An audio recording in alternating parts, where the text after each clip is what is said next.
બેનપણી હતી મસ્કરી કરી અમીર છોકરીએ કે તારા મા બાપ તને હું લાવી દે, તું ગરીબ ઘરની છોકરી છો, હું તો કવિ મારો બાપ લાવી દે. ત્યારે ગરીબ છોકરીએ કીધું, સાંભળજો આ જવાબ, કે તારા મા બાપને એટલું કહેજે હું કવિ તારા મા બાપ નહીં લાવી દે, તું ભલે ગમે એટલી અમીર રહી. એ કે શું?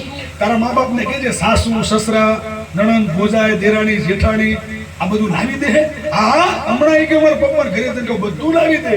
હું કામ નું લાવી દે? મારો બાપ કરોડપતિ છે. ઘરે હોટ પકડી આનામ કઈ સંસ્કાર તો હતા ને શિક્ષણ હતું. બીજી ખબર મારા દેર નણંદ ભોજાય દેર જેઠ દેરાણી જેઠાણી હાવ હારો અત્યારે જ લાવી દો.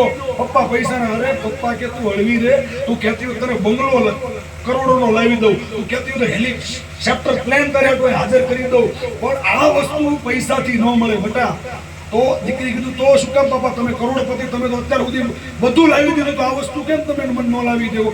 ત્યારે એના બાપે કીધું બેટા આની માટે તારે પેલા ધણી નક્કી કરવો પડે, તારો પતિ, પછી આ બધું પૈસાથી નહીં, બધું મફતમાં મળે. મફતમાં સાસુ સસરા નણંદ ભોજાય દેર જેઠ એમ અમે અમારો ધણી નક્કી કરી દીધો વડવાળો, એટલે અમને બધું મફતમાં મળે.